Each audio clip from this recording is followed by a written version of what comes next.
Where legends breathe again. Eldmyth. Beneath the misty waters, hidden from mortal eyes, lies a sword that chooses only the worthy. Its name is Excalibur. Will the day come when it rises again? They say a sword begins not with the forging of its blade, but with the whisper of a world in need. Long before any mortal hand brushed the hilt of Excalibur, before kingship cohered around Arthur's name, before the chalk-white cliffs of Albion knew the thunder of armored hoofbeats, something older stirred in the deep and dreaming soil of Britain. A land of mist and omen, a land that remembers. To speak of Excalibur is not to speak merely of a weapon. It is to unravel a tapestry woven from Celtic twilight, Roman echoes, Bronze Age myth fragments, and the strange, shimmering logic of fairy lore. Its birth is a convergence of need, of magic, of sovereignty itself. The first whispers do not record a blade, they record a promise. For the ancient Britons believed their land was alive, a goddess whose moods moved with the seasons, whose approval crowned kings, whose wrath broke dynasties. The sword that would one day be called Excalibur traces its mythic ancestry to this living land, to the idea that rulership must be sanctioned not by bloodline alone, but by the approval of forces beyond mortal ken. Some say its earliest shape was a sun sword, an image burned into the memory of bronze warriors who raised leaf-shaped blades toward the sky, reflecting the gold fire of their god Lug. Others say it was born from the deep, a water sword, hidden beneath lakes and rivers, where priest-queens once cast votive offerings to appease the otherworld. These two mythic lineages, fire and water, sky and lake, would merge centuries later into a single legend. Excalibur is, from the beginning, a blade of paradox. Across the Celtic world, the sovereignty goddess appears as a shapeshifter, maiden, mother, crone, her love both blessing and burden. Kings must marry the land, figuratively or ritually, to rule. And so the sword became a token of this pact, a physical sign that the land had chosen its champion. To hold such a blade was to be fused with the soul of the realm. This idea predates Arthur by centuries. Long before the chronicles of Geoffrey of Monmouth or the romances of Chrétien de Troyes, long before medieval bards adorned the legend with quests and miracles, the people of Britain were already telling stories of enchanted weapons retrieved from sacred waters. Excavations across Britain reveal deposits of swords, spears, and ornate scabbards deliberately cast into lakes, particularly at Llyn Cerrig Bach in Wales and the waters surrounding the Glastonbury marshlands. These offerings were not accidents, not discards. They were sacrifices, messages to the gods. In this ritual act lies the earliest seed of Excalibur's narrative. A weapon given by the water, sanctified by the unseen. But a seed alone does not become a legend. The land needed a crisis, a breaking point, and Britain had many. When the Romans withdrew in the early 5th century CE, chaos descended. Tribal kings, war bands, foreign mercenaries, and rival chieftains warred for dominance. Into this fracture, a memory took root, a memory of a just king who would reunite the land. This proto-Arthur, whether historical or imagined, merged with older mythic frameworks until history and fairy became indistinguishable. And so the sword that symbolized his divine right, the blade that proved the land recognized him, became a narrative imperative. But the question remained: who forged it? What power birthed such a thing? In Celtic cosmology, creation is rarely singular. It emerges from the intersection of worlds, the mortal and the otherworld, time and timelessness, need and destiny. So it is with Excalibur. Some strands of lore claim the sword is the work of the Fae, crafted in the forges beneath Annwn, the Welsh otherworld. In these tales, the blade is hammered by spirits who shape not steel but fate itself. Their forges are lit by ghost fire, their anvils carved from meteoric stone. Such weapons are not meant for mortals, unless a mortal carries destiny upon his shoulders. Other versions insist the blade was made by divine smiths, echoing pan-European myths of gods shaping weapons for heroes. Hephaestus forging for Achilles, Goibniu for the Tuatha De Danann, Wayland the smith for the Anglo-Saxons. These figures are more than craftsmen. They are creators of cosmic order, guardians against chaos. In the Arthurian context, these archetypes collapse into a single enigmatic presence, a supernatural smith whose identity shifts depending on who tells the story. Sometimes fey, sometimes godlike, sometimes a shadow-wreathed being who dwells between realms. What remains constant is that Excalibur is not of human origin. It is a blade forged with intention, an intention too vast for mortals to name. Yet creation is only the first half of the myth. A sword is useless without a ritual to guide its journey into mortal hands. And in the story of Excalibur, the ritual is unmistakable. The Lady of the Lake. She is the threshold guardian, the emissary of the otherworld, the embodiment of sovereignty and enchantment. Whether she appears as Nimue, Viviane, or a nameless apparition, her presence signals that Excalibur is a gift, not won by brute force, but granted by grace. Unlike other legendary weapons, Excalibur is not seized, stolen, or inherited. It is offered. And this offering is wrapped in silence. The Lady of the Lake never speaks of the sword's origin. She does not name its makers. She offers no conditions. She simply raises the blade from the water as though surfacing ancient justice itself, and places it in the hands of the chosen king. This silence is not accidental. It is the silence of ritual, the silence of a pact understood beneath words.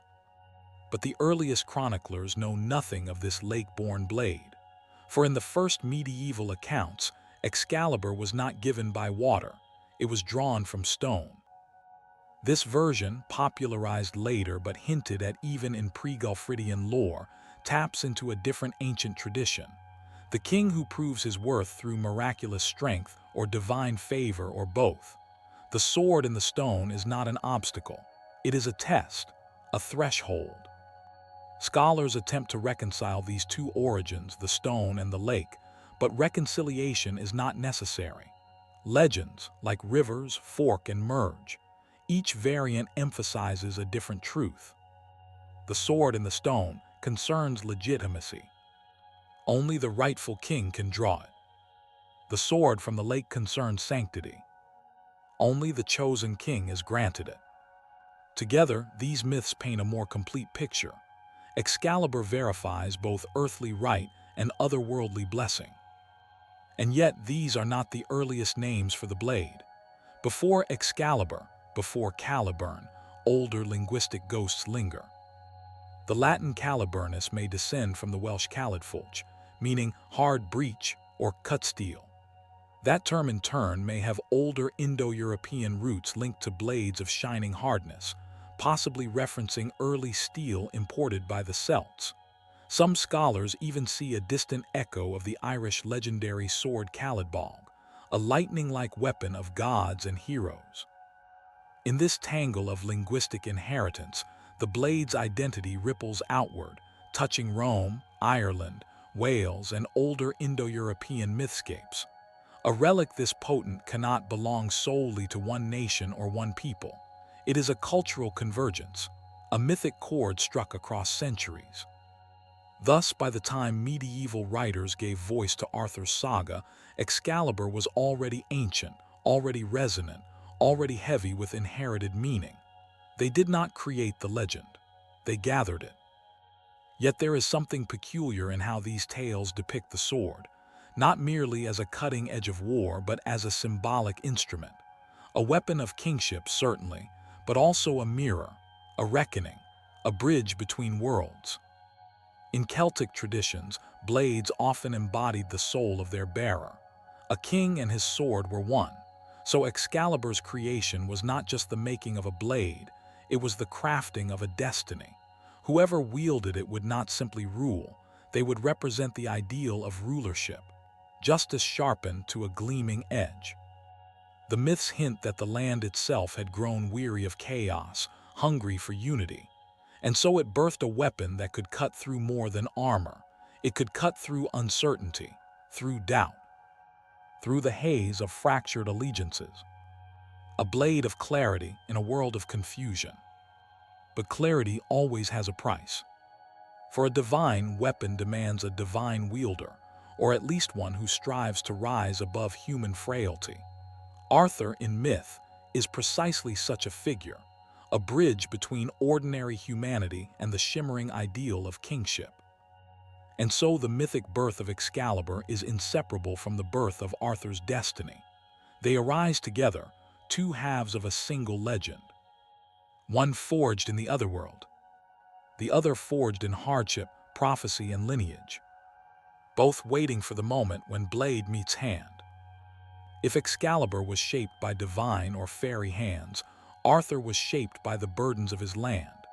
The legends insist he was hidden, raised away from the turmoil of kingship until the time was right. And when that time came, the sword awaited him, whether in stone or lake, as though it had been holding its breath for years. But even this union of king and blade does not fully explain the myth's magnetism, for Excalibur is not merely significant because Arthur wields it. The sword has a weight independent of its bearer. It shines even before it touches his grasp.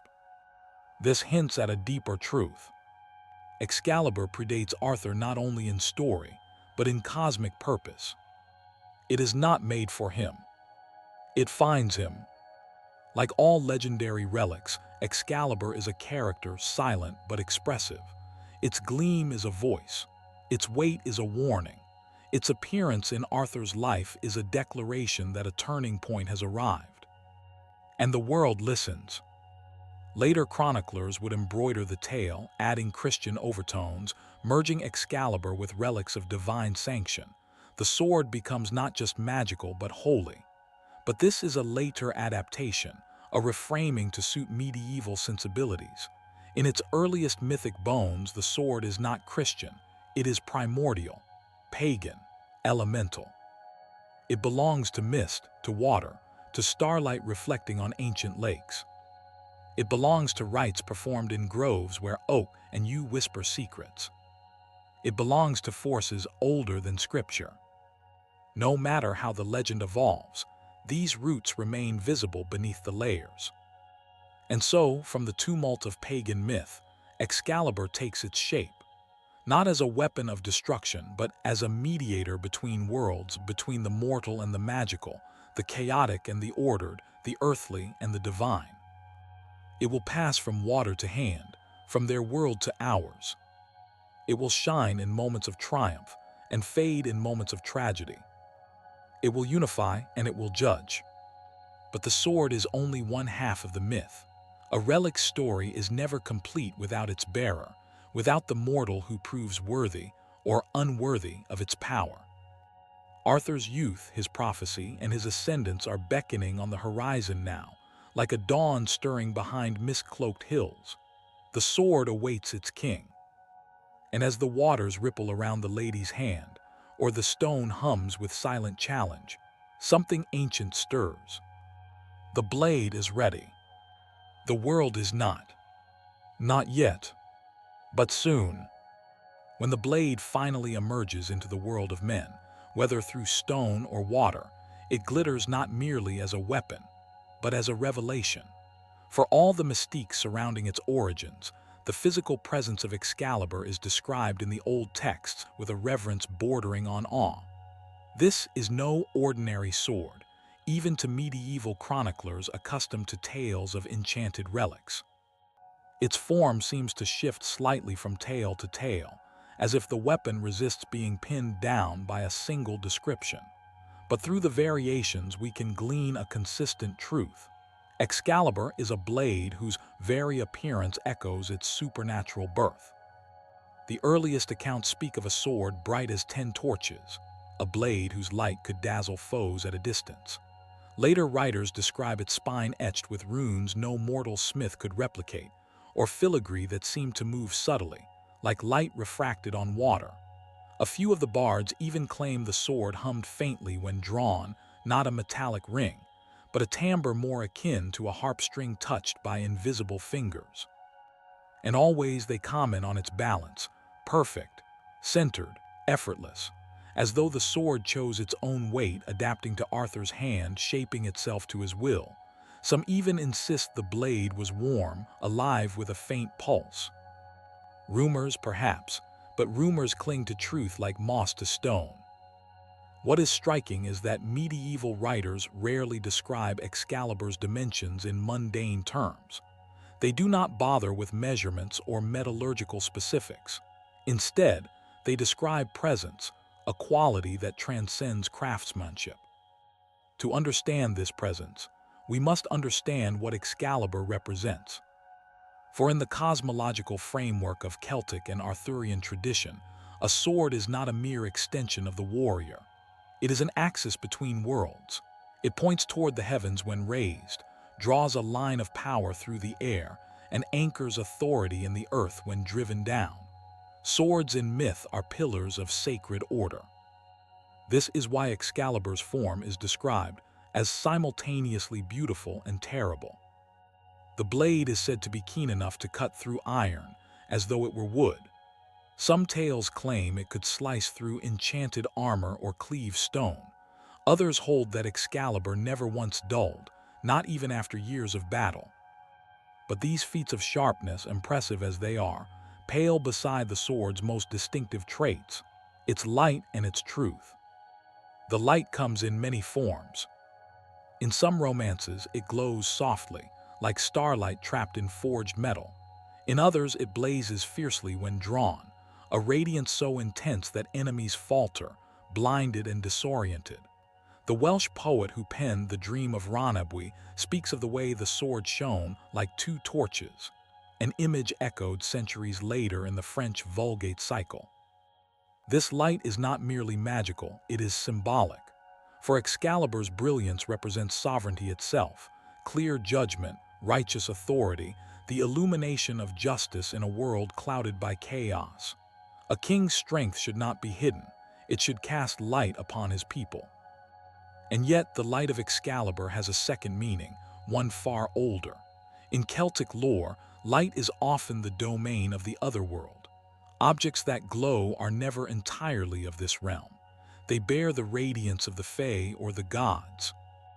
Thus, Excalibur's light is a reminder that Arthur's kingship is not solely mortal. It is sanctioned from beyond. But the sword's most elusive power is the one least spoken of, its ability to reveal truth. It is not named directly in many texts, but hidden implications abound. Enemies never lie when facing the blade. Traitors falter, unable to meet its gleam. Even Arthur, at moments of inner turmoil, is said to grip the hilt and feel clarity wash over him. The kind of clarity one finds only in moments of divine inspiration. Perhaps Excalibur does not compel truth. Perhaps it simply reflects it, a mirror sharp-edged and unyielding. Its scabbard, too, carries tremendous power, so great in fact that some traditions insist it surpasses the blade itself. For the sheath of Excalibur prevents the wearer from bleeding. Not from being wounded, Arthur can still be struck, but from losing life. Blood shed dries before it spills. Wounds close prematurely. The king becomes resistant not to the sword's bite, but to death itself. This is an unnerving inversion of medieval expectations. Weapons harm, armor protects. But here, the scabbard, a humble accessory, is the true guardian of life. This inversion reinforces the idea that much of Excalibur's power lies not in violence, but in preservation. Sovereignty, rightly exercised, does not thrive on bloodshed.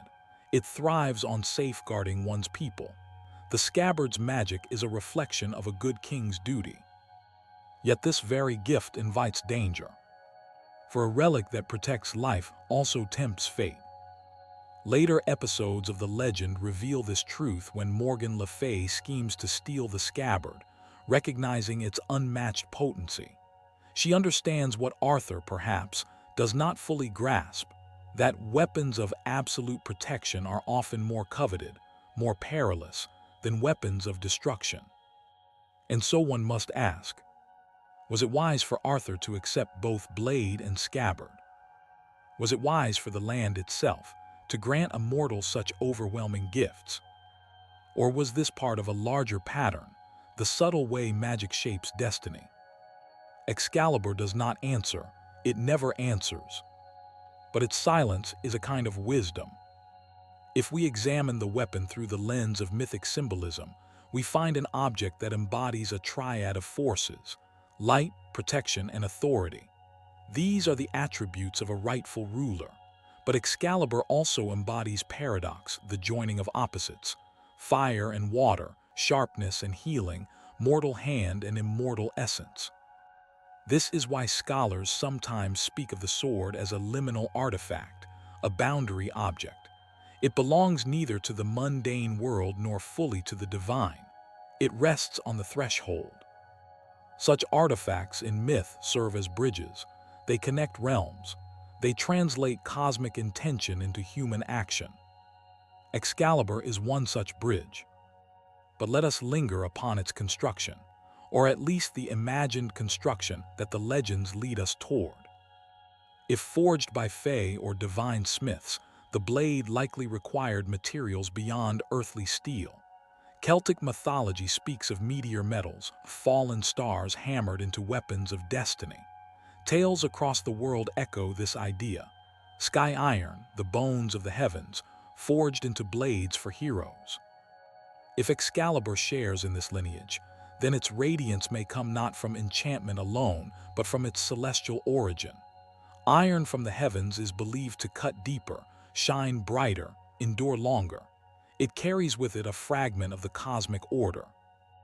Alternatively, if the sword arose from the waters, as the Lady of the Lake suggests, its material may be symbolic rather than literal. Water is the realm of transformation, of reflection, depth, and the subconscious. A sword born from water is a sword born from introspection, intuition, mystery. Its clarity, its light, may represent the stillness of the lake's surface, the truth revealed when the mind becomes calm. The forge of Excalibur, then, is less a physical place than a metaphysical convergence of fire and water, will and fate. Even its name reveals something of its dual nature. Camelot, the Welsh ancestor of Excalibur, blends concepts of hardness and breach. It implies a blade whose purpose is to pierce the veil, break through illusion, not simply to cut flesh, but to cut metaphorical boundaries. And boundaries in myth are always protected by guardians. Which brings us again to the Lady of the Lake. She is not merely a giver of weapons. She is a custodian of balance. The other world does not bestow artifacts lightly. A sword like Excalibur requires oversight, not control, but stewardship. The lady's role is not to guide Arthur's decisions, but to ensure that the blade's presence in the mortal world does not corrupt the equilibrium between realms.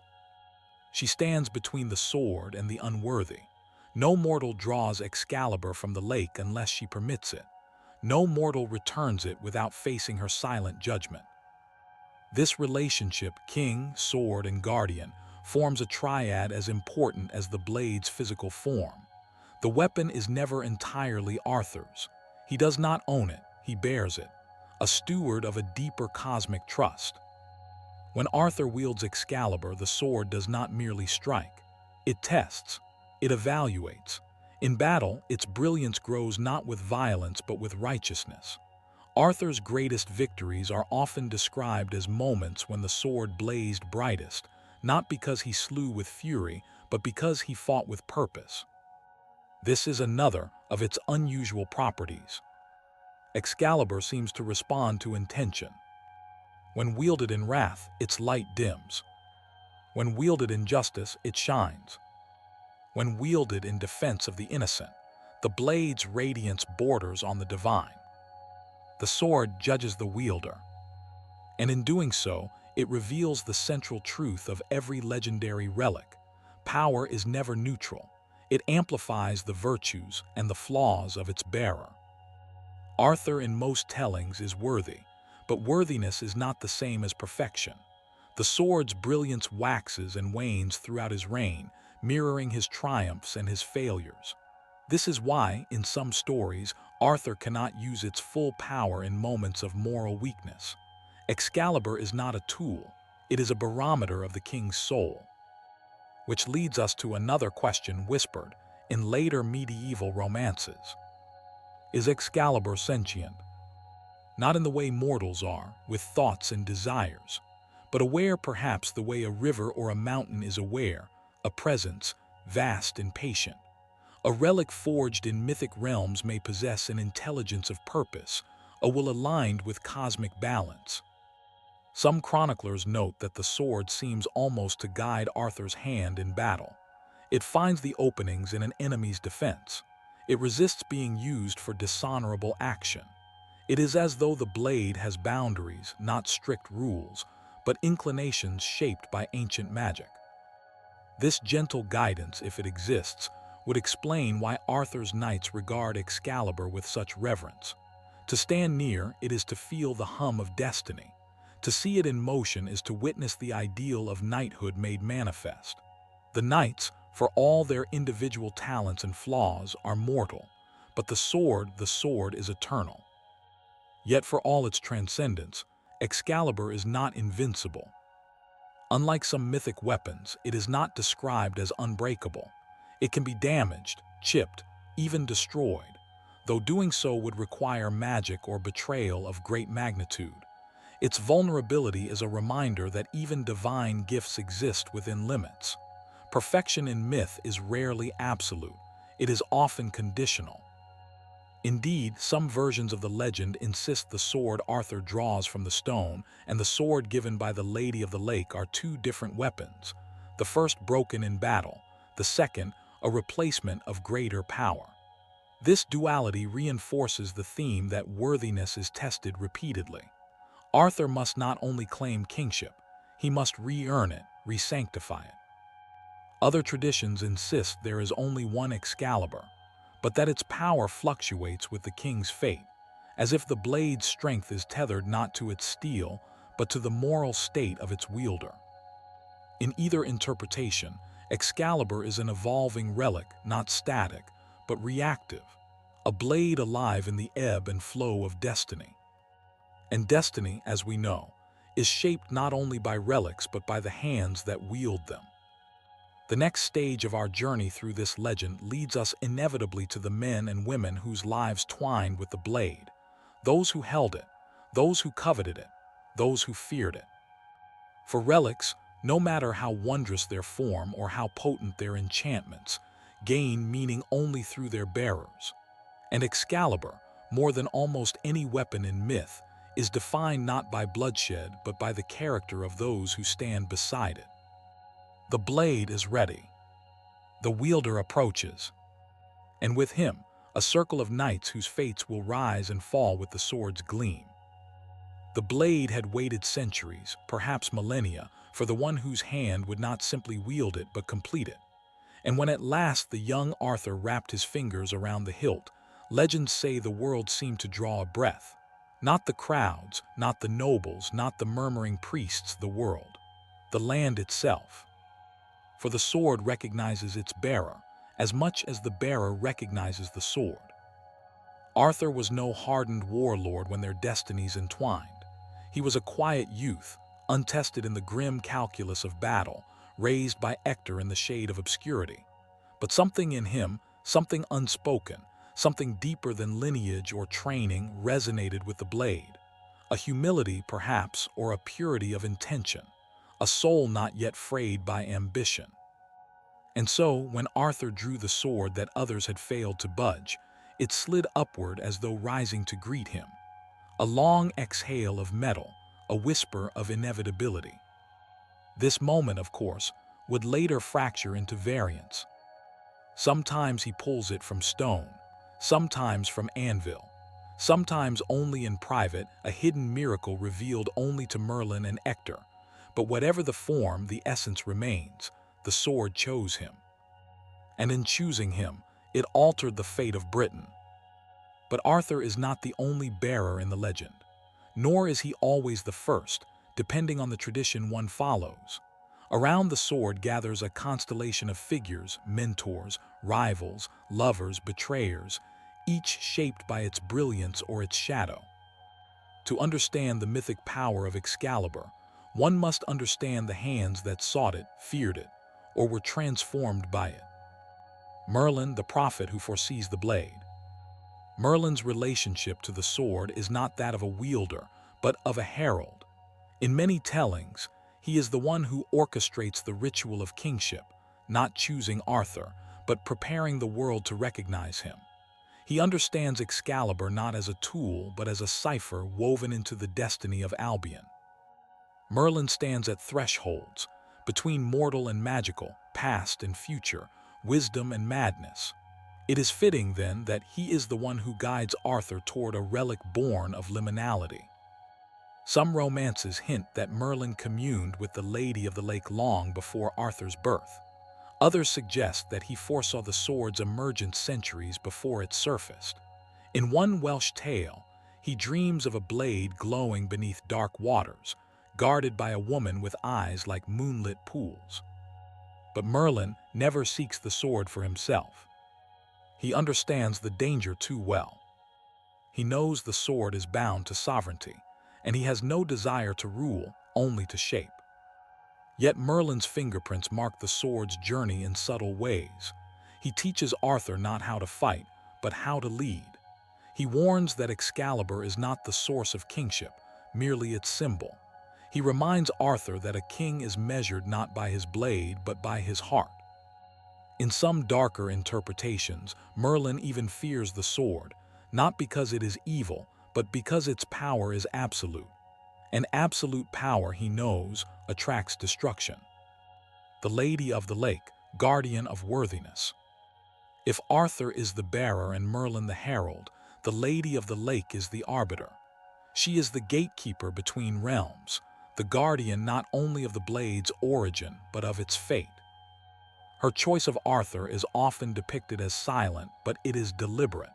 Whether she sees in him the potential for greatness or simply the clean slate of youth, she deems him worthy of the otherworld's gift. And once the blade is given, she does not vanish from the story. She watches. Some romances show her appearing at pivotal moments, eyes calm, expression unreadable. Others portray her as Arthur's silent confidant, a presence he senses in moments of crisis. Still others cast her as a distant figure, intervening only at the very end when the blade must be returned. But always she is tied to Excalibur not by ownership, but by duty. Her role is not to command, but to maintain cosmic balance. Many scholars see in her the echo of older sovereignty goddesses, Rhiannon, Coventina, the river queens of Celtic lore, figures who grant power not to the strongest, but to the most aligned with the land's needs. Thus, her choice of Arthur is not simply myth, it is metaphysics. And yet, Arthur is not the only mortal she ever touches. In later French romances, she raises Lancelot from childhood, shaping him into a knight who will become the sword's greatest rival for Arthur's legacy.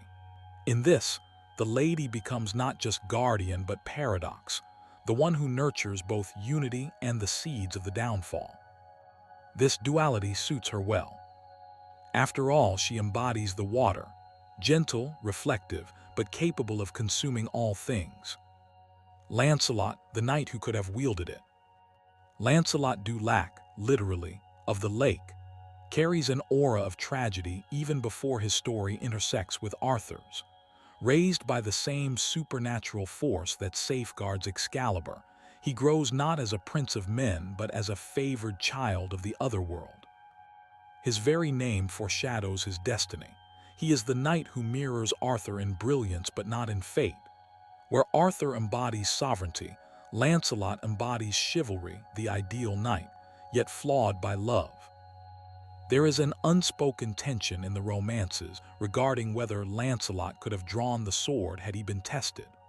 Early French writers hint that he might have matched Arthur in worthiness. The Lady of the Lake herself trains him with a devotion that rivals her gift of Excalibur. and yet Excalibur never passes into his hands. Perhaps the blade senses the storm within him, the conflict between loyalty and passion. Perhaps his heart, already bending toward Guinevere, cannot reflect the clarity that the sword demands. Or perhaps fate simply bars him from the throne. Still, his proximity to the sword is palpable. He rides beside it in countless battles, sees its radiance cut through shield and knight. He reveres it not as an object of envy, but as an extension of the king he loves, honors, and ultimately betrays. Scholars often note that Lancelot's tragedy begins the moment he realizes he will never be Excalibur's bearer. Whether he ever desires the sword is irrelevant. Destiny desires someone else. Gawain, the ideal knight whose light reflects the blade. Gawain, Arthur's nephew, is perhaps the knight who most harmonizes with the sword's nature. Known for his honor, courtesy, and solar symbolism, he represents the ideal of chivalry untainted by the tragic flaws that haunt Lancelot. In some Celtic antecedents, Gawain is literally radiant. His strength increases as the sun rises, and so his connection to Excalibur, the blade of light, is profound even if he never wields it. Gawain fights beside Arthur not as rival but as extension. Where the sword casts brilliance, Gawain embodies it. His loyalty is unwavering, his courage unshaken even in the darkest moments of the king's decline. One Welsh tale even claims that Excalibur once passed briefly into Gawain's hand during a desperate skirmish, its light dimmer yet still potent. But this story is apocryphal, a flicker of possibility. The canonical accounts deny it. Still, Gawain is among the few Arthurian figures who never covet the blade, never fear it, never question its rightness. To him, Excalibur is simply the truth made metal, which may be why his death foreshadows the sword's own tragic end. Morgan le Fay, sister, witch, rival. If the Lady of the Lake is the sword's guardian, Morgan le Fay is its shadow. Sister to Arthur in many accounts, student of Merlin in others, Morgan occupies a liminal place in the legend, sometimes protector, sometimes destroyer, always powerful. And her relationship to Excalibur mirrors her relationship to Arthur, deeply intertwined, eternally conflicted. Morgan does not seek the sword out of hunger for conquest. She seeks it because it is Arthur's, and anything that defines him defines her by reflection or opposition. In the most famous tale, she steals Excalibur's scabbard, not the blade, using a ruse or enchantment. She understands what few mortals do, that the scabbard is the greater weapon. With it, Arthur becomes impervious to bleeding, nearly impossible to kill. Morgan's theft is not merely treachery, it is ideology. She believes the king must be mortal, accountable, vulnerable. A king protected from death is a king who risks tyranny. And so she engineers the balance. She takes the protection, leaving only the power. Whether she is villain or visionary depends on the telling, but in every version, her theft reshapes the fate of the realm. Morgan never wields Excalibur. She is too wise for that. The blade and its bearer are bound by fate, and she has no desire to be tethered to a destiny not her own. But she influences the sword's trajectory nonetheless, guiding, disrupting, challenging the man who carries it. Arthur, the king who became the blade. And now we return to the central bearer. For Arthur does not merely wield Excalibur, he becomes Excalibur. The blade is justice, Arthur strives to be just. The blade is clarity, Arthur strives for truth. The blade is authority, Arthur embodies sovereignty. Their union is not a coincidence, it is a metaphysical alignment. In battle, the sword becomes an extension of Arthur's will. Chroniclers describe scenes in which he moves like a conduit of light, his blade carving arcs of brilliance through enemy ranks. Not furiously, but gracefully. Not with savagery, but with purpose. He uses Excalibur sparingly. Unlike other legendary kings, Arthur does not rely on the sword as a crutch. He draws it only in dire moments, battles that decide nations, duels that shape legends, final stands where hope hangs by a thread. The sword shines brightest in the hands of a king who does not crave its shine. And yet, as Arthur's reign stretches on, the light of Excalibur begins to reflect the shadows growing around him. The round table fractures, friendships strain, the purity that once resonated through blade and bearer begins to wane. Some storytellers suggest the sword grows heavier in these years, not physically, but spiritually, as though the blade senses the coming collapse. Others depict the brightness fading, its gleam muted, a distant echo of its former radiance. Arthur himself changes. He becomes quieter, more introspective, more burdened, as if he knows that the sword he raised to unite the land will one day witness its fall. The final bearer, the hand that claims it last. Every legend ensures that Excalibur does not pass randomly from one bearer to another. Its final custodian is as significant as its first. After the great battle of Camelot, as Arthur lies dying, he commands that the sword be returned to the lake. He does not ask it to be preserved. He does not ask it to be buried with him. He orders it to be given back. This act alone reveals the depth of Arthur's understanding. He knows the blade is not his. It never was. It belongs to the otherworld. And so a knight, sometimes Bedivere, sometimes Gurflet depending on the tradition, carries Excalibur to the water's edge. He hesitates who would. To cast away such a relic feels like betrayal. Feels like the abandonment of everything Arthur achieved. Twice in some tellings, he tries to hide the sword. Twice Arthur demands the truth. Twice the knight fails. Only on the third attempt does he obey. With trembling hands, he hurls the blade over the dark waters. And then a miracle. An arm rises from the lake, pale and adorned in silver. It catches Excalibur, holds it aloft for a breathless moment, then slowly sinks beneath the surface, taking the sword home. The final bearer is not a knight, not a king. It is the guardian, reclaiming what was borrowed. Visual prompt, pale feminine hand emerging from a twilight lake, holding a silver sword that reflects fading daylight. And so the cycle closes. But the story does not end. For the sword's departure ignites new questions, questions that echo through the centuries, reshaping the myth in every retelling. What becomes of a relic whose destiny transcends mortality? What happens when the hand that forged justice returns to the deep? The waters whisper, and somewhere beneath their shifting surface, a blade glows softly, waiting for the next turn of fate. What followed after the sword's shimmering rise from the cradle of myth was not merely the spread of a legend, but the slow, sinewed crawl of a symbol through centuries, changing shape, accent, and purpose as it passed from one era's imagination to the next. Excalibur, once the blade of a single king in a half-historical Britain, became instead the atlas upon which entire cultures rested their hopes, fears, and political aspirations. It is tempting to speak of Excalibur as one speaks of bronze or bone, as an artifact with a fixed form. Yet history has no patience for stillness. Across medieval courts, monastic scriptoria, and the wandering minds of poets, the sword became a mutable icon. At times it was a divine instrument, at others a historical relic, and still elsewhere a metaphor for a power no mortal should possess. Its earliest journey into the written record came trailing the ink of men who themselves lived many centuries after Arthur's supposed reign, men who peered into that dim era not to illuminate it, but to kindle a flame of meaning within their own.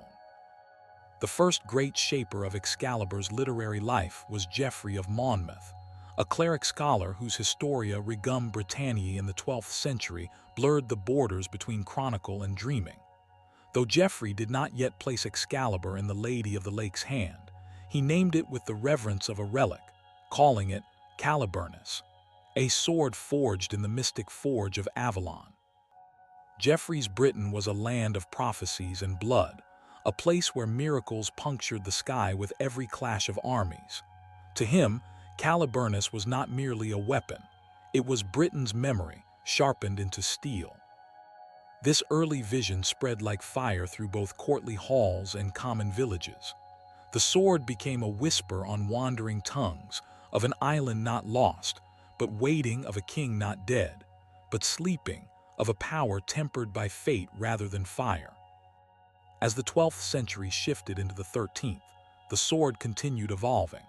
Cration de Troyes, writing in the courts of Champagne, embroidered the Arthurian cycle with a new tapestry of romance, chivalry, and spiritual yearning.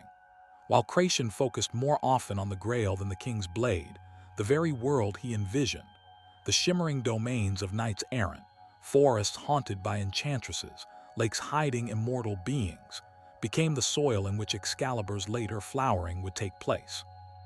Historians often remark that Arthurian tales moved from Britain to the continent like pilgrims searching for a shrine. Yet in truth, they did not travel, they migrated the way winds carry seeds. Soon, Excalibur was no longer a sword known only to islanders. It belonged equally to French poets, German minnesingers, Italian scribes, Iberian storytellers. Each retelling added a facet, sometimes noble, sometimes dark, sometimes fantastical. But the transformation that defined Excalibur's modern form arrived with Sir Thomas Malory in the 15th century. His Le Morte d'Arthur, compiled while he languished in prison, became the definitive English codex of Arthurian lore. Here, for the first time, the two competing sword traditions, the sword in the stone and the sword of the Lady of the Lake, were woven together like twin strands of destiny. Malory's Excalibur was not merely Britain's blade, it was the axis upon which the king's tragedy pivoted. He described it in terms that transcended its material, for it was so sharp that it cut asunder anything in hand. The scabbard, too, Malory elevated to mythic status, not simply a sheath but a charm against blood loss. In this world, the sword and scabbard were dual spirits, one to deal death, the other to deny it. By the time Malory's work circulated, Arthurian legend had become the mirror of English identity. In the tumult of the Wars of the Roses, with kings rising and falling in a haze of battlefield smoke, Arthur stood as the unattainable model, an echo of unity in a fractured land. Excalibur, gleaming in Malory's pages, became the emblem of a kingship ordained not by lineage alone, but by divine mandate. Later, during the Renaissance, scholars and playwrights returned to Arthur's story not as mythic truth, but as instructive allegory. Edmund Spenser's Faerie Queene drew on Arthur's chivalric legacy as an ideal for Elizabethan virtue. In these uses, Excalibur became less sword, more symbol, a glittering metaphor for moral authority, sovereign legitimacy, and the dangerous allure of absolute power. As European intellectual life broadened, so too did the interpretations of the sword. Enlightenment thinkers saw Excalibur as a relic of superstition, a charming but antiquated fantasy. Romantics reclaimed it as a symbol of the primal, untamed past, a world governed by emotion, intuition, and destiny rather than reason. Then came the Victorians. For them, Arthur's world was a cultural anchor in a rapidly industrializing age. Poets like Alfred, Lord Tennyson, in his monumental Idylls of the King, reimagined Arthur's story as moral parable. Tennyson's Excalibur was crafted not of mineral and enchantment, but of grief and fading glory. When the sword was returned to the lake by Sir Bedivere, Tennyson imbued the moment with aching beauty. And lightly went the other, whispering him, "Cast me away." He made the sword's departure not a loss, but a reminder that all earthly power is transient. Victorian artists illustrated these scenes with a sumptuousness that reshaped the public imagination. Pre-Raphaelite painters, their canvases rich with jewel tones and elongated forms, transformed the Lady of the Lake into a haunting, ethereal presence. Her arm, clad in white samite, breaking the surface of darkened waters, became one of the most enduring images in English art. Beyond Britain, The sword found new lives in Nordic romantic nationalism, where it was compared to Sigurd's Gram or Tiefing, in French folklore studies, where its fairy origins were linked to the Celtic Fae traditions, and in German operatic cycles, where its mythic resonance blended with Wagnerian grandeur. But as the 20th century dawned, the sword migrated once more, this time into the realm of the modern mythmakers. T.H. White in The Once and Future King reimagined Arthur and Excalibur with wit, melancholy, and philosophical depth. White's Excalibur, though clearly enchanted, served mainly as a vehicle for exploring the nature of power, justice, and humanity's endless tendency toward conflict. His reworking influenced a generation, echoed in stage works, scholarly interpretations, and later cinematic visions. And cinema, perhaps more than any other medium, etched Excalibur into global consciousness. From Robert Bresson's austere Lancelot du Lac, which framed the sword as a tragic burden, to John Boorman's 1981 film Excalibur, drenched in mystical fog and operatic intensity, the blade became a visual icon. Boorman's shimmering, chrome-like Excalibur, reflecting fire, moonlight, and blood, burned itself into memory. His lake sequence, where the lady's hand emerges silver-lit from beneath the surface, defined the sword's aesthetic for decades. Animated reinterpretations, such as those in the works of Disney and later Japanese studios, recontextualized Excalibur for younger audiences, blending whimsy with myth. In Japanese manga and anime, Excalibur often appears as a symbol of ultimate authority or cosmic order, sometimes literal, sometimes allegorical. Even in video games, where Excalibur has been reimagined as a legendary loot drop, a divine artifact, or a weapon of world-ending power, it retains the essential core of its identity, a sword that tests the worthiness of its wielder. Thus, across the world, the legend reshaped itself, bending to the aesthetic and moral priorities of each new era. Parallel to artistic evolution, academic scholars continued debating Excalibur's origins. Was the sword a descendant of older Celtic myths about sacred kingship? Perhaps the reflective ritual blades used in Bronze Age ceremonies inspired aspects of the tale. Some argue Excalibur reflects symbolic memory of the ancient practice of depositing weapons in lakes as offerings, an act well documented by archaeologists across Britain. To these scholars, the Lady of the Lake is not merely an enchantress, but a vestige of a pre-Christian water deity. The returning of the sword represents not the end of Arthur's reign, but the ritual closure of the sacred cycle, power granted, power reclaimed. Others look toward the Indo-European mythic structure. The magical, king-bestowing sword appears in Irish cycles, Norse sagas, Hindu epics. Excalibur, when seen through this broader lens, becomes one more manifestation of the universal story, the hero anointed by a weapon forged beyond mortal hands. In more recent times, Excalibur has also been examined through the lenses of psychology and philosophy. Depth psychologists see the sword as a projection of the self's potential, its sharpness, clarity, and ability to sever illusion from truth. Anthropologists interpret it as a representation of social legitimacy, the symbolic cut that divides rulers from the ruled. Literary theorists view the blade as a narrative axis around which themes of destiny, tragedy, and moral complexity orbit. By the mid-20th century, Excalibur had become an international symbol of rightful sovereignty and ethical leadership. Political movements in Britain invoked Arthurian imagery during moments of national crisis. Even Churchill, in his wartime rhetoric, occasionally gestured indirectly toward Arthurian metaphor, the return of a lost unity, the defense of an island kingdom, the endurance of ancient values. Late 20th century neo-pagan and New Age movements reinterpreted Excalibur through esoteric frameworks. For some, the sword represented the sacred masculine, balanced by the Lady of the Lake as the sacred feminine. Ritual circles forged symbolic replicas, using them not for martial practice, but for meditative and ceremonial purposes. The sword became a path toward inner transformation rather than a tool of conquest. In modern literature and film, Excalibur oscillates between epic gravitas and playful reimagining. Sometimes it is the key to hidden dimensions. Sometimes it is a burden no hero wishes to bear. Sometimes it is a lost relic waiting to be reclaimed by a modern descendant of Arthur, echoing the ancient promise that the king will return in Britain's darkest hour.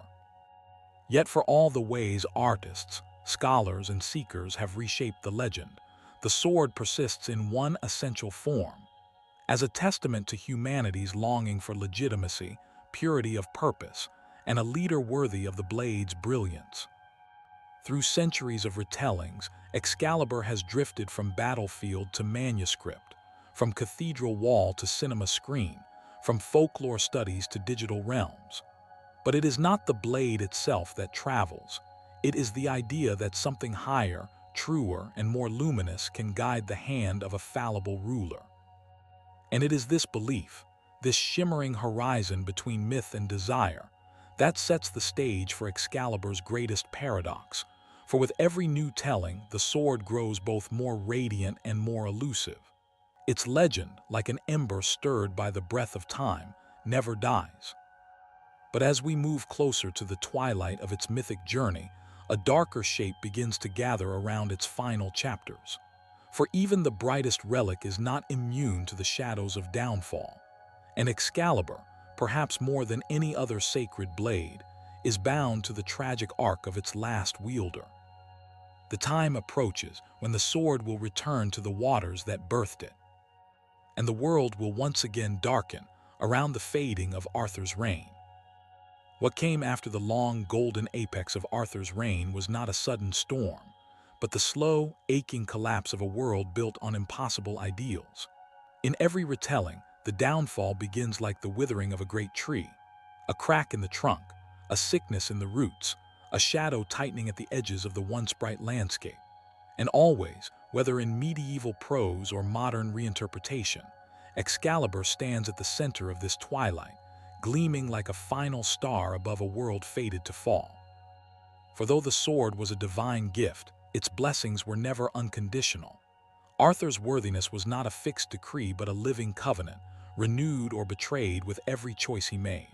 And as the round table fractured under the weight of pride, forbidden love, betrayal, and vengeance, the sword's brilliance dimmed. Not in its metal, for its enchantment was incorruptible, but in its meaning.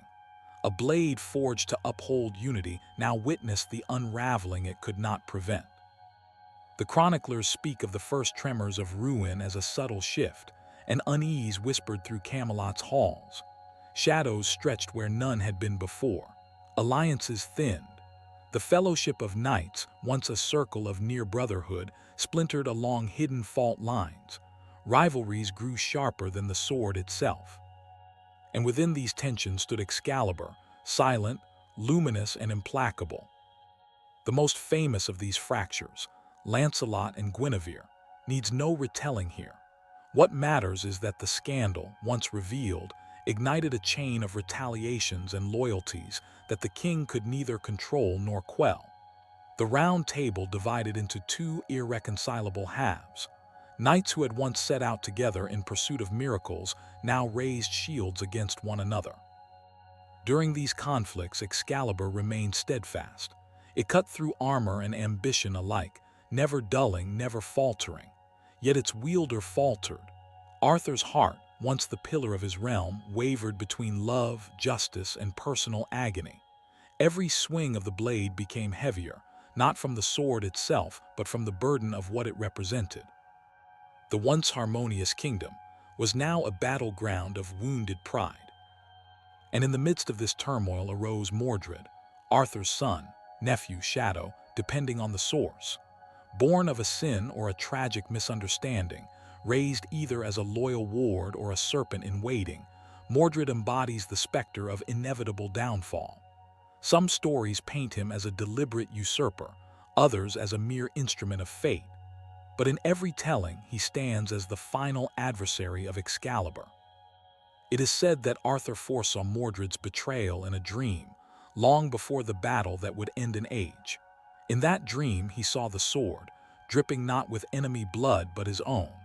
A king doomed not by foreign invaders but by the fracture of his own lineage. When the inevitable struggle came, it shook the last foundations of Camelot. Mordred seized the throne in Arthur's absence, exploiting the chaos ignited by the Lancelot affair. The kingdom splintered further. Old allies became opportunists, old enemies simmered back to the surface. And Arthur, exhausted from years of struggle, prepared for the battle he had hoped the gods would spare him. The final confrontation was destined for Camelot, a place whose very name echoes with fog, shadows, and the clangor of doom. There, on a field soaked with betrayal, the king marched against Mordred's forces. Chroniclers depict the battle as a storm of iron and anguish. The sky darkened with omens. Ravens wheeled above the armies as though anticipating the feast to come. On that field, Excalibur cut through the chaos like a shard of daylight struggling against a closing night. But no brilliance, no strength, no divine blessing could alter the course of fate. Arthur's knights fell around him like the petals of a dying flower.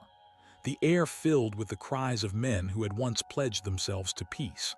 And at last, amid the heaps of the fallen, Arthur confronted Mordred. Their duel has been retold with countless embellishments, yet the core remains the same. Mordred charged.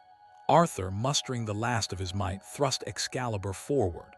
The blade pierced Mordred's body, shattering his ambition, ending his rebellion. But Mordred, in his final heartbeat, struck back with a spear or sword. Accounts differ, and mortally wounded the king. Excalibur, drenched in the blood of both father and son, gleamed in the last, dying light of day. Arthur, grievously wounded, was carried by the few surviving loyal knights to the shore of a mysterious lake. Some say this was Avalon's threshold. Others say it was the same lake where the lady first bestowed the sword. In Mallory's version, 3 queens, benevolent, otherworldly, waited in a barge to bring Arthur to the Isle of Healing. But before that voyage, the king issued a command. Excalibur must be returned to the waters. This act was not a whim but a ritual closing, the final turning of the sacred cycle. Power, once borrowed from the divine, must be restored to its source. Arthur's command to Sir Bedivere, throw the sword into the water, was as much a test of loyalty as the original drawing of the blade from the stone. Bedivere, however, could not obey. Twice he failed, hiding the sword rather than casting it away. For how could he abandon such a radiant artifact? How could he consign the last relic of Camelot to oblivion? But Arthur, knowing the cost of disobedience, demanded obedience, not for his sake but for the world's. On the third attempt, Bedivere hurled Excalibur with all his strength. The blade arced through the air, flashing like lightning, before plunging into the lake. And then from beneath the surface, a pale, jeweled arm emerged, the lady of the lake herself, catching the blade, brandishing it once, and drawing it into the depths. With that gesture, the Age of Wonders ended. The sword's disappearance is one of the most resonant moments in all mythology. Unlike relics that are lost to destruction, theft, or decay, Excalibur's vanishing is deliberate. It is an act of reverence and inevitability. From this point, the legend disperses into countless tributaries. Some say Arthur was taken to Avalon, where he lies sleeping, neither dead nor alive, waiting for Britain's greatest need. Others claim he died in the barge, the queens mourning him in silence. But in all versions, the sword remains beneath the waters, untouched, unbroken, awaiting destiny's next turning. Throughout centuries, storytellers embellished the moment of disappearance with symbolic weight. Medieval poets linked the returned sword to seasonal cycles, equating its withdrawal with winter's onset and its eventual reemergence with the return of spring. Occult traditions saw the sinking of the sword as a ritual dissolution of the ego, the surrender of earthly power to the deeper waters of the unconscious. Folklorists, however, noted parallels to ancient Celtic rites, the deposition of weapons into lakes and rivers as offerings to deities. Archaeologists have indeed uncovered bronze and Iron Age blades from lakebeds across Britain, sometimes ritually bent or adorned. Excalibur's return echoes these rites, suggesting the story preserves memories of an older spiritual practice. But while the symbolic meaning flourished, the practical question remained. Did Excalibur physically vanish forever, or merely change custodians? Across the centuries, rumors arose of glimpses, omens, or reappearances. Fishermen in Wales spoke of seeing shimmering metal beneath still waters. Pilgrims in Glastonbury claimed to dream of the sword calling to them. Monks recorded tales of birds carrying bits of holy steel to remote hermitages. None of these accounts carried evidence, but all carried longing. For a realm that once believed its king would return, the sword's reappearance was always imagined as the herald of that return. Throughout medieval and early modern Europe, treasure hunters pursued Excalibur with fervor. Some sought it for glory, others for mystical power, others for political legitimacy. Yet every search ended in quiet failure. No relic hunter ever found a blade meeting the descriptions of the sword. Later, during the rise of British nationalism in the 19th century, some circles claimed that Excalibur had been recovered and kept hidden by secret societies, Freemasons, Druids, or esoteric orders claiming lineage from pre-Roman Britain. These groups believed the sword to be a talisman of national identity, too potent to display but too sacred to ignore. 20th century theories grew wilder still. Some suggested the sword was a meteorite blade, magnetic enough to sink into mud and vanish beneath silt. Others imagined it encased in stone at the bottom of the lake, sealed in mineral deposits. Some fringe theorists proposed that the Lady of the Lake was a guardian of a hidden pocket realm, and that the sword passed beyond human reach entirely. Yet one theme threads through every version. The blade is not lost, it is waiting. Waiting for the world to require its brilliance once more. Waiting for a king who can wield it without breaking beneath the weight of its ideals. Waiting for a moment when myth and history overlap again. As centuries passed, the idea that the sword still exists somewhere deepened rather than faded.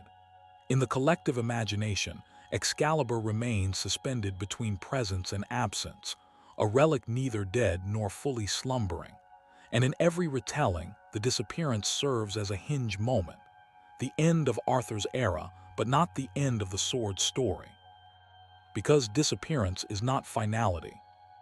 It is the moment the relic passes beyond human grasp and into the realm of legend, where it can watch and wait.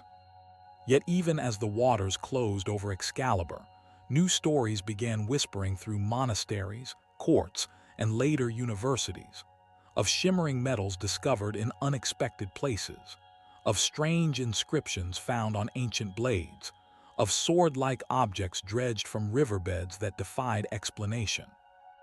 These tales, though scattered, suggest that perhaps the sword's journey did not end in silence. Perhaps its disappearance was not burial but metamorphosis. And now, as we step into modern theories and esoteric interpretations, the sword's absence grows more mysterious, more charged with possibility. Scholars, mystics, and seekers argue not only where Excalibur lies, but what it has become. And some whisper that the sword may one day rise again, from the waters that once claimed it. Even in absence, Excalibur refuses to fade. Its disappearance into the lake did not mark an ending, but a threshold, a crossing from history into speculation, from legend into the domain of the imagination. For centuries, scholars, mystics, and dreamers alike have attempted to pierce the veil obscuring its final resting place. Theories range from the methodical to the impossible, from the rational to the transcendent, and each reflects a facet of the sword itself, a blade that cannot be fully known, only approached through shadow and reflection. The archaeological lens. Archaeology approaches Excalibur cautiously, almost apologetically, aware that its evidence lies more in symbols than in soil. Yet even here traces emerge, Across Britain, ritual depositions of swords into lakes, rivers, and bogs are well documented from the Bronze and Iron Ages. These offerings were rarely utilitarian. Bent, inscribed, or ritually broken, they represented exchanges with the divine. Some scholars argue that these ancient acts form the historical substrate of the Excalibur myth.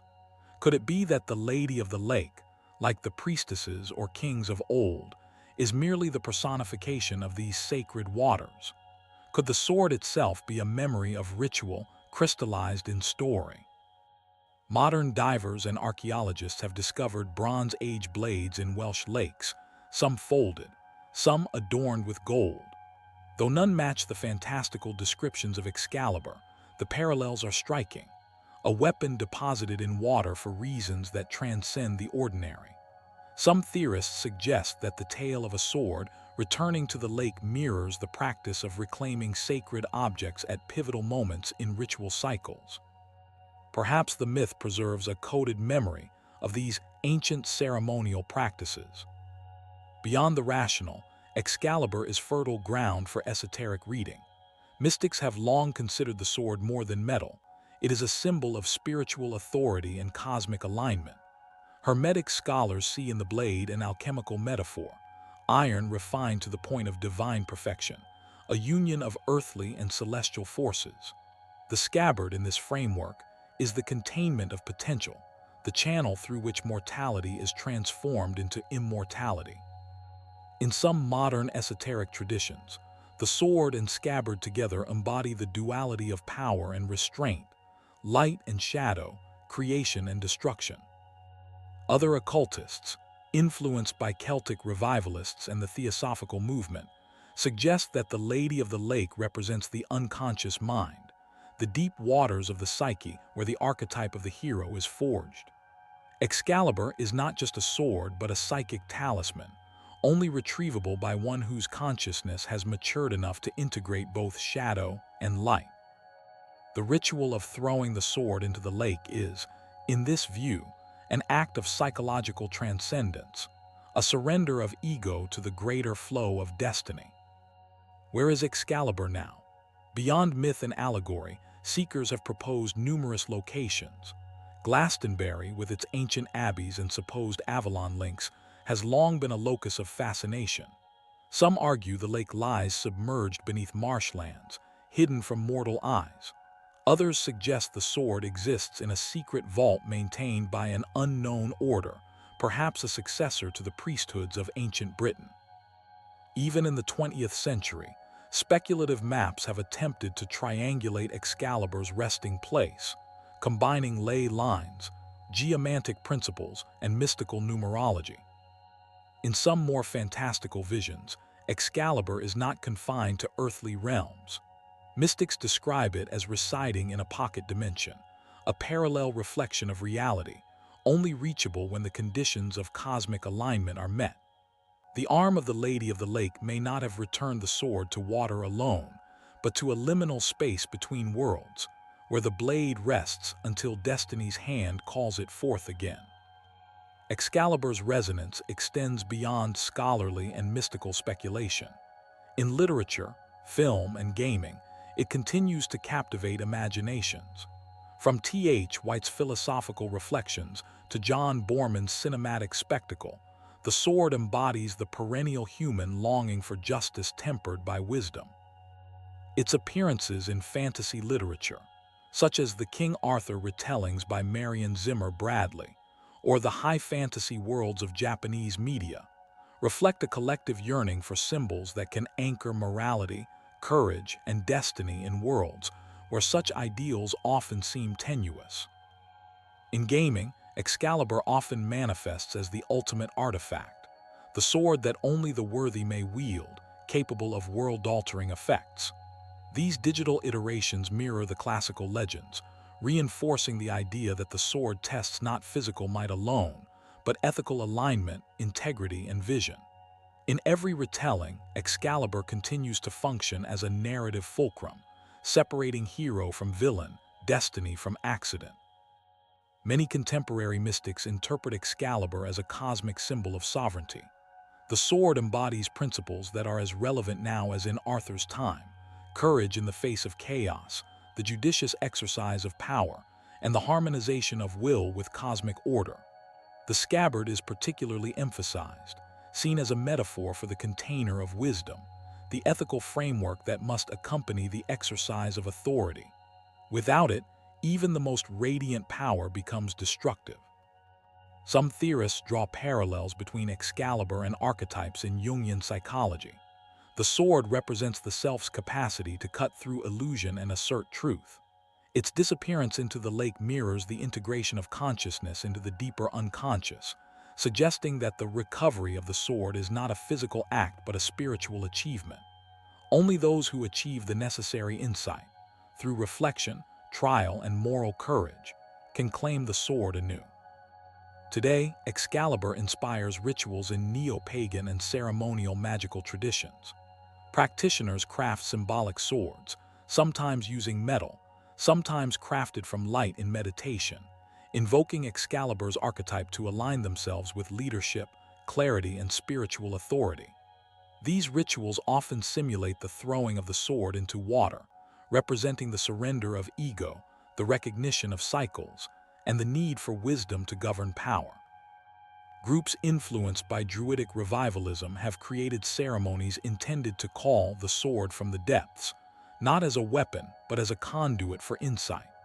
Pilgrimages to Glastonbury, like rituals and meditative exercises, are designed to symbolically reclaim Excalibur, allowing the aspirant to internalize the qualities of the king: courage, justice, and integrity. Some modern researchers, less mystical and more speculative, have proposed explanations that blend myth and science. Could the sword's legendary glow be an artifact of reflective metals rare in medieval Europe? Could its immortality be the result of ritual preservation, secret metallurgy, or lost forging techniques? Others even propose that the Lady of the Lake represents an optical phenomenon, refractions on a deep, mist-covered lake that created the illusion of a floating arm and sword. These theories, while never definitive, highlight the enduring fascination with Excalibur as a bridge between reality and imagination. The human mind seems unable to accept its disappearance as final. Instead, it insists on interpretation, exploration, and re-embodiment. Excalibur has transcended its British roots. In Japan, the sword is woven into video games, anime, and literature as a symbol of ultimate heroism. In Europe, it inspired operas, stage plays, and public pageantry. In America, films, novels, and role-playing games continue to reinvent it, connecting modern audiences to the mythic past. Yet across all interpretations, one thread remains consistent: Excalibur is always a test. It demands worthiness, balance, and moral clarity. It is never simply a tool. It is an arbiter, a mirror, a challenge. Perhaps the most compelling modern interpretation is symbolic rather than literal. Excalibur exists as a universal archetype, the perfect instrument of justice, the talisman of rightful authority, the shining point where human courage meets divine expectation. It is a lens through which humanity projects ideals of leadership, heroism, and moral rectitude. Its disappearance into the lake is not absence but transformation. It becomes part of the collective unconscious, available to every culture, every generation that needs it. In this sense, the question is not whether the sword exists physically, but whether it exists in the hearts of those who recognize its meaning. In every story, every ritual, every retelling, Excalibur lives, not just as a weapon, but as a symbol that the world's rightful order depends on courage, wisdom, and the integrity of those who wield power. Modern seekers, occultists, and dreamers continue to ask the same question: when will Excalibur return? Legends insist that it appears only to the worthy at the hour of Britain's, or perhaps humanity's, greatest need. This promise has fueled speculation for centuries, from secret societies to esoteric orders, from ritual magic to fiction and cinema. And the allure is eternal because it is never final. The sword, in its absence, remains a promise. In the end, Excalibur is more than metal and myth. It is the ideal of perfection and the test of human aspiration. Its story spans millennia, from the early Celtic waters to modern imagination, from kings to dreamers, from ritual lakes to virtual worlds. And through it all, one truth remains. The sword is waiting.